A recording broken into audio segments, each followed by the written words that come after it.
কাজুর কিছু শারীরিক সমস্যা আছে, আর এই শরীর খারাপ হলেই কাজু চলে আসে আমার কাছে। মানে এই দেখো কোলে বাচ্চা ছেলের মতো চলে আসে আদর খেতে। মানে ওর একটু মাথা টিপে দিতে হবে, একটু পা টিপে দিতে হবে, একটু গায়ে হাত বুলিয়ে দিতে হবে, কিন্তু অন্য সময় একদমই আসে না, অন্য সময় একদম আসে না। আর আমার দুই বাচ্চাই তোমাদের সঙ্গে তো বলেছি, আমার দুই বাচ্চাই সুস্থ না, অসুস্থ অবস্থায়। অসুস্থ বলতে হ্যাঁ, ওদের অনেক প্রবলেম আছে, সেই প্রবলেম সমেত আমি ওদের অ্যাডপ্ট করেছি। আর এখন সুস্থ আছে, মাঝে মধ্যে তাও ওই লক্ষণগুলো বেড়ে ওঠে। আমি তার জন্য ওদেরকে ডাক্তার দেখাই, আর আমি নিজে অনেক কিছু জানি, সেই ওষুধ খাওয়াতে থাকি। প্রতি মাসেই ওদের ওষুধ চলে, একদম কিনে রাখি। কিছু করার নেই, ওদের খাবার দাবারও পুরো আলাদা। ওদের বাইরের কোনো খাবার তো ওরা বাইরে যেতে দিই না, যার জন্য বাইরে বেরোলেই শুধু মারামারি। আমার বাচ্চারা আরও আছে তো গলিতে, আরে রাস্তায় আবার অনেকগুলো বাচ্চা আছে, এবার এরা বেড়ালে ভীষণ মারামারি লেগে যায়।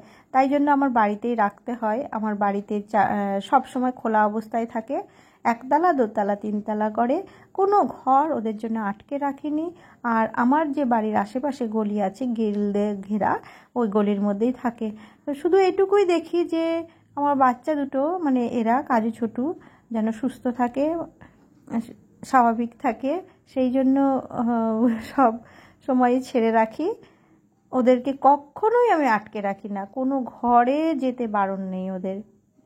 নিয়মিত খেতে দেওয়া থেকে শুরু করে ওরা যা খুশি করে, ওদের সমস্ত অত্যাচার আমি মেনে নিই।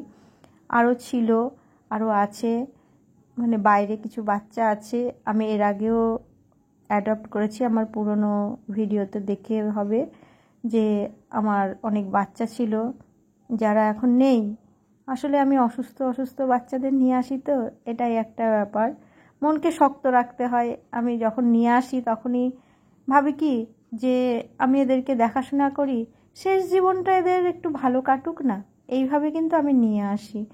আর সুস্থ স্বাভাবিক বাচ্চা তো সবাই ঠিকই থাকবে বাইরে,